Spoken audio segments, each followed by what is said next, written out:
ગણિત વિજ્ઞાનના પ્રયોગો મોટાભાગે આપણે એવું જોઈએ કે બાળકો ટેક્સ્ટ બુકમાં જ બધું જોતા હોય છે, અને મેં એવું સાંભળેલું છે કે માણસ સાંભળે એના કરતાં જોવે એ વધારે યાદ રહે, અને જોવે એના કરતાં વધારે જે કરે છે પ્રેક્ટિકલી એ વધારે યાદ રહે.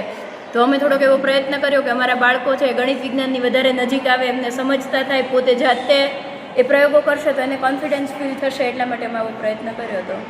અને અમારી ટીમ છે, સર છે, મેમ છે, બધાને થેન્ક યુ. અલ્કેશભાઈ નથી, એમને થેન્ક યુ કે એ નથી તો એ અમારી સાથે એમને સપોર્ટ આપ્યો છે.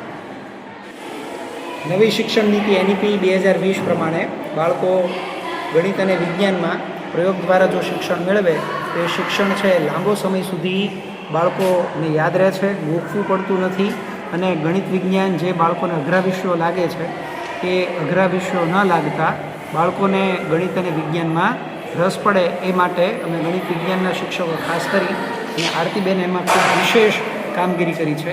પછી બેને પણ ખૂબ કામગીરી કરી છે. મારે તાલીમ હોવાના કારણે હું ખૂબ ઓછો સમય આપી શક્યો છું. જય શ્રી કૃષ્ણ. મારું નામ ભીલાસી નરેશભાઈ છે.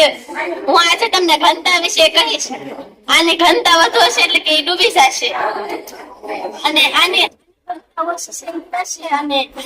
વધુ છે એટલે ડૂબી જશે, અને આની ઘનતા વધુ છે ઓછી એટલે કે ડૂબી જશે. આની ઓછી છે ઓછી હોય તરે, અને ઘનતા ઓછી હોય એ તરે ને ડૂબી વધુ હોય એ ડૂબી જાય. જય શ્રી કૃષ્ણ. મારું નામ કંટાળિયા કિરણ મુકેશભાઈ છે. આજે હું તમને ઘનતા વિશે સમજાવીશ.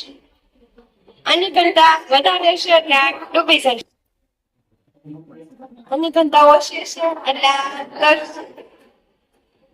આની ઘનતા પણ વધારે છે એટલે આ ડૂબી જશે, આની ઘનતા વધારે છે પણ આ ડૂબી જશે. મારું નામ મકવાણા કંચન છોટાભાઈ. હું ધોરણ 9 માં અભ્યાસ કરું છું. મારો પ્રયોગ ગણિતના આકારો છે. આ ચોરસ છે,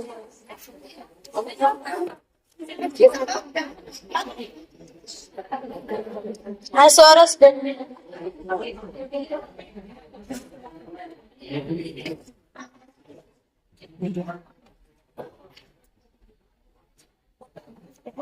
આ લંબચોરસ છે.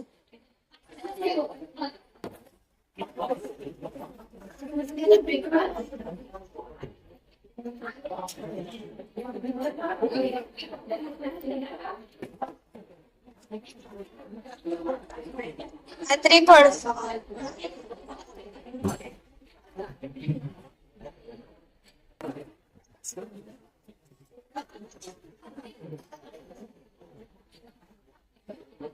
આ લંબ ત્રિકોણ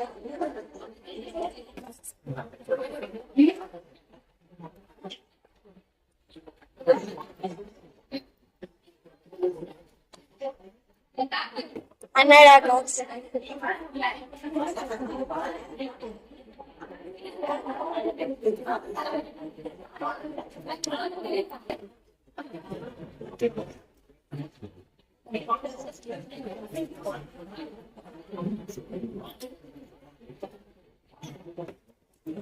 આ શંકુ આકાર બને છે.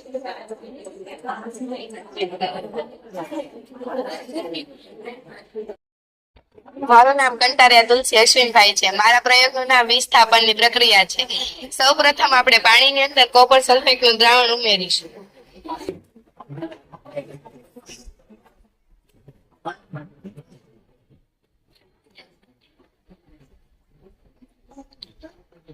ત્યારબાદ તેને આપણે હળવેકથી હલાવીશું.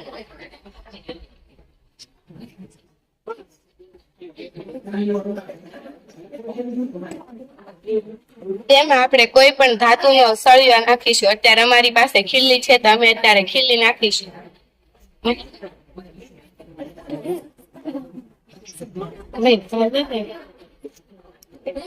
20 અથવા 30 મિનિટ બાદ આપણે તેને જોઈશું તો તેમાં કાટ લાગી ગયો હશે.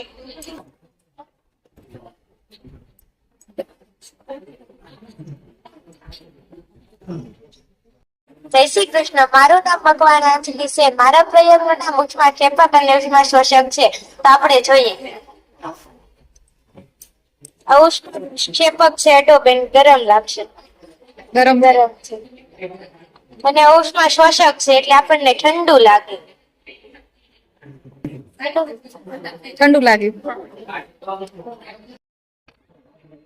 જય શ્રી કૃષ્ણ.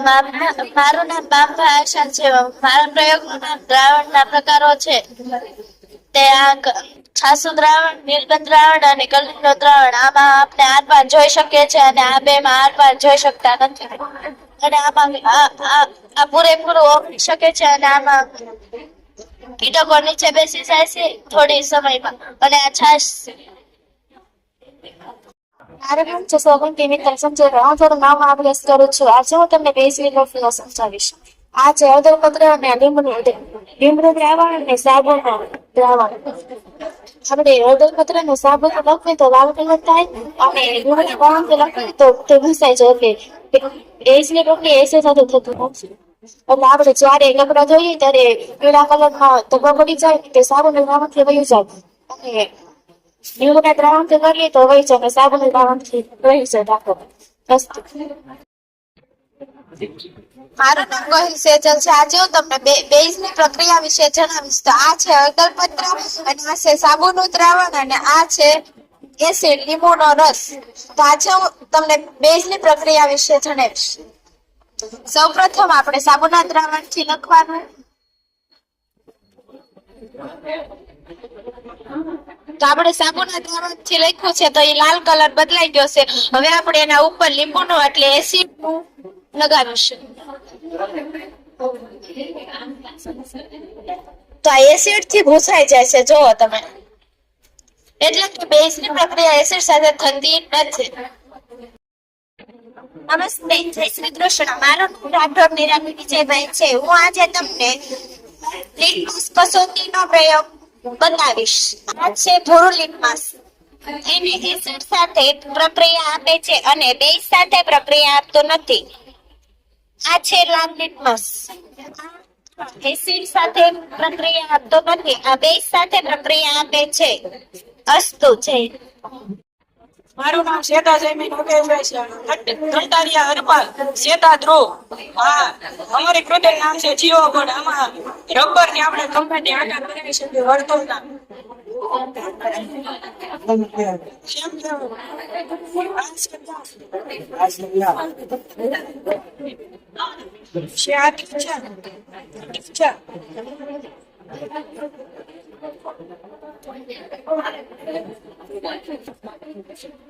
વિશે આપણે ત્રિજ્યા ને એક જીવવાથી આપણે વૃત્તાંશ બનાવીશું. લઘુ વૃત્તાંશ ને ગુરુ વૃત્તાંશ.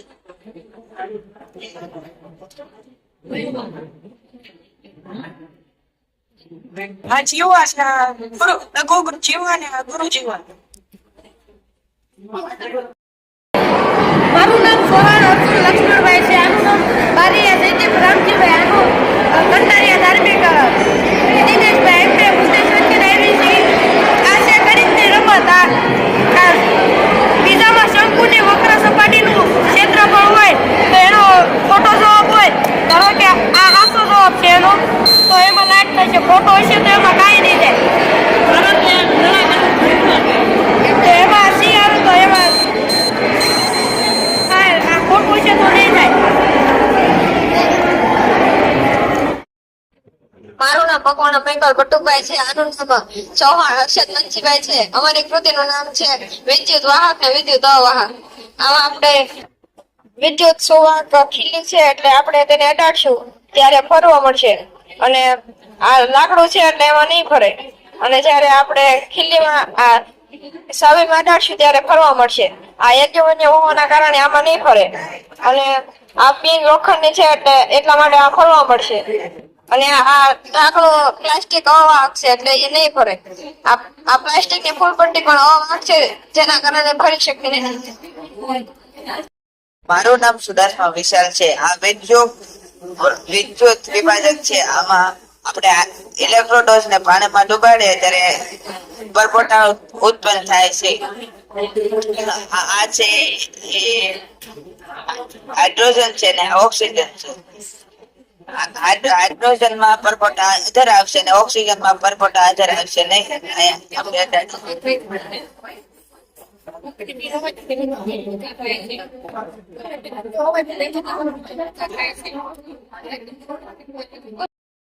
તો મારું નામ દોહીલા અર્જુન છે.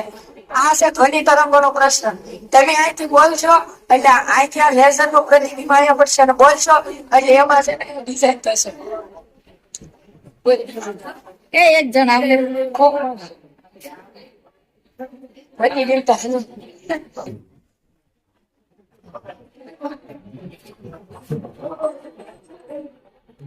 બોલવી એટલે અહીંથી આ પ્રતિબિંબ પડે ને એમાં ડિઝાઇન થાય.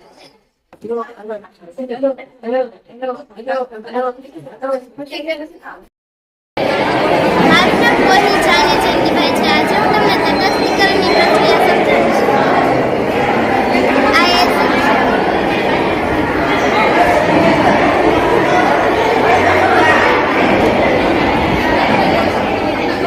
આ ફિનોપ છે. આમાં બેઝ નાખવાથી ગુલાબી કલર મળે છે.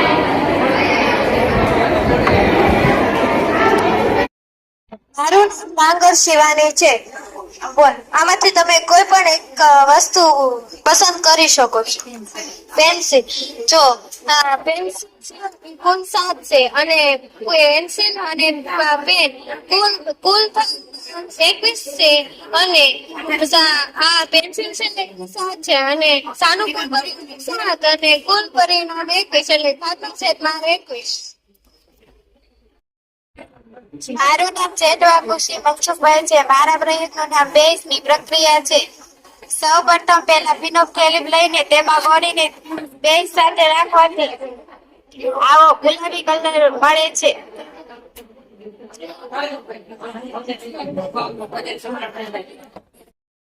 નમસ્કાર, મારું નામ ગોહિલ ટીશાપા દેવેન્દ્રસિંહ છે. અમારા પ્રયોગનું નામ કેશાકર્ષક છે. આપણે આ પ્રયોગમાં વિદ્યુતના ઉપયોગ વગર હવાના દબાણના કારણે એક ટાંકીમાંથી બીજી ટાંકીમાં પાણી ફેરવી શકીએ છીએ. જો હું તમને ડેમો બતાવું. જો આ બોટલમાં જ્યાં સુધી હવા હશે એ હવા આ ભૂંગળીમાંથી આમાં જશે ત્યાં સુધી આ બોટલને આ પ્રેશર દેશે એટલે આમાં પાણી આવશે. પછી ઓટોમેટિક એની રીતે હવા પૂરી થઈ જશે એટલે પાણી બંધ થઈ જાય. મારું નામ બારિયા જયશ્રી કાંચીભાઈ છે. અમે છે ને આ મીણબત્તીથી લખીએ અને આપણે આ કલર છે એમાં નાખશું એટલે છે ને જે મીણબત્તીથી લખેલું છે તેની પર કલર નહીં લાગે અને જે નહીં લખેલું હોય તેની પર કલર લાગી જશે. નાખો, દેખાડો. આ એવું થશે અને આમાં આપણે લખીને અમે ડુબાડી દઈશું. પછી આવું બની જશે.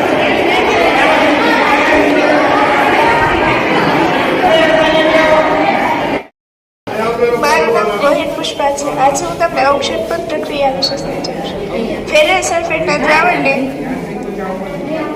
દ્રાવણમાં બેરિયમ ક્લોરાઇડનું દ્રાવણ નાખતા આછા પીળા રંગના અવક્ષેપો જોવા મળે છે, જે પૂર્ણ સ્વરૂપે ઘન પણ નથી હોતા અને પ્રવાહી પણ નથી હોતા. ઉદાહરણ તરીકે ઘી, માખણ. મારું નામ હરકત ભવેદી ભરતભાઈ છે. આ મારા મોડલનું નામ વિદ્યુત ઉર્જાના ઉપયોગો છે. અમારો મોડલ વર્કિંગ મોડલ છે.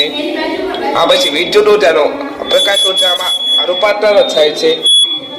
ઉદાહરણ તરીકે બલ્બ પ્રકાશિત થાય છે. આ પછી વિદ્યુત ઉર્જાનો યાંત્રિક ઉર્જામાં રૂપાંતર થાય છે. ઉદાહરણ તરીકે પંખો ફરે છે.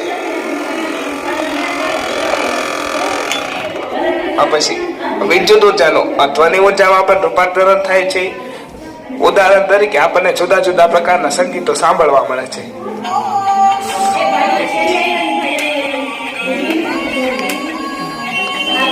કંટાળિયા માનસી છે. આ પ્રક્રિયાનું નામ નિર્જલીકરણની પ્રક્રિયા છે. કોપર સલ્ફેટના સ્ફટિક જે શુષ્ક દેખાય છે તે ખરેખર શુષ્ક હોતા નથી, તે જળ ધરાવે છે, જે આપણે આ પ્રક્રિયા દ્વારા સમજીશું. કોપર સલ્ફેટ, આમાં થોડું કોપર સલ્ફેટના સ્ફટિક લઈને તેને ગરમ કરવાથી ક્ષાર સફેદ બને.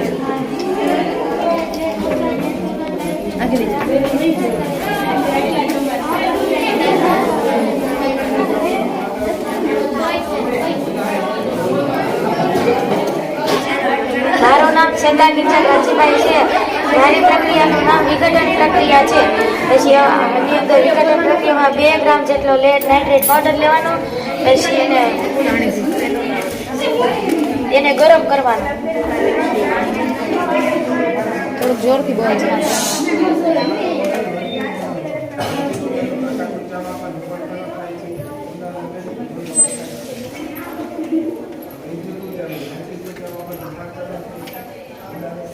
ગરમ થવા દેવાનો. પછી અંદરથી કથ્થાઈ રંગનો ધુમાડો ઉત્પન્ન થાય.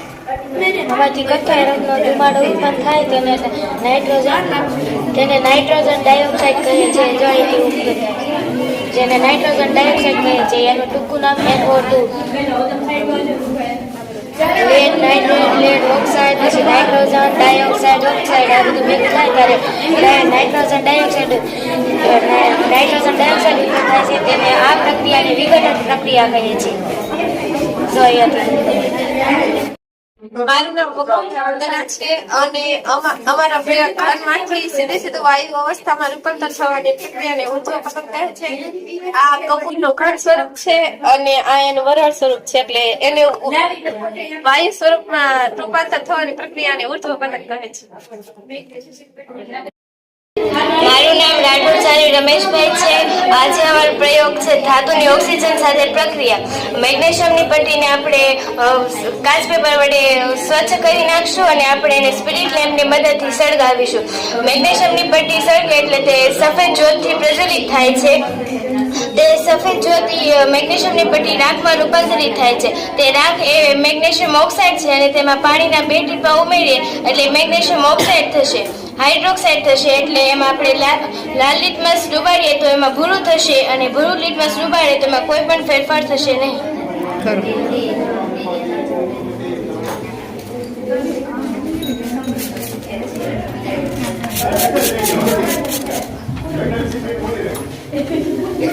ચાલો જોઈશું શીખ્યા કઈ કે તો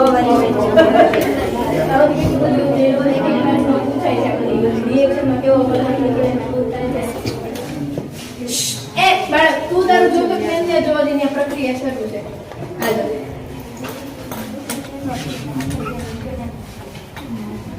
આ નિર્જલીકરણની પ્રક્રિયા છે.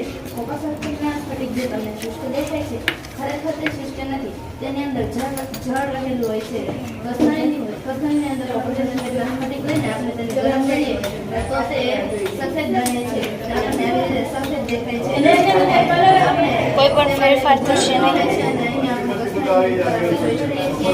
જ્યારે આપણે તેમાં ફરીથી પાણી ઉમેરીએ ત્યારે તે પોતાનો વિશેષમાં લાલમાંથી પૂરું બનશે. જય શ્રી કૃષ્ણ. મારું નામ ગોહિલ ચાલી જયંતિભાઈ છે. આજે હું તમને તટસ્થીકરણની પ્રક્રિયા સમજાવીશ. આ છે એસિડ.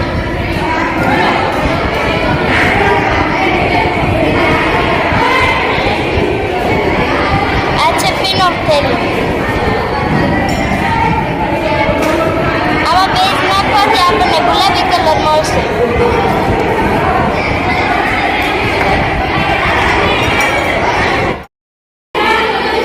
મારું નામ બારી અખારદા છે. આજે હું તમને પીએસ પ્રયોગ વિશે સમજાવીશ. આ પીએસ સ્ટ્રીપ છે એટલે આમાં આપણે એક કિસ્સામાં જે છે એ એસિડ છે અને 7 એ તટસ્થ છે. 8 થી 14 બેઝ છે. હવે આપણે આમાંથી આ સ્ટ્રીપ લઈને આપણે કોઈ પણ આપણે બોળીશું એટલે આપણને જુદો જુદો કલર મળશે. આપણે એસિડમાં બોળીએ એટલે આપણને ગુલાબી કલર મળ્યો એટલે આનાથી એની પીએચ 1 છે એમ જાણી શકાય છે. બેઝમાં બોલો એટલે એની પીએચ 14 છે.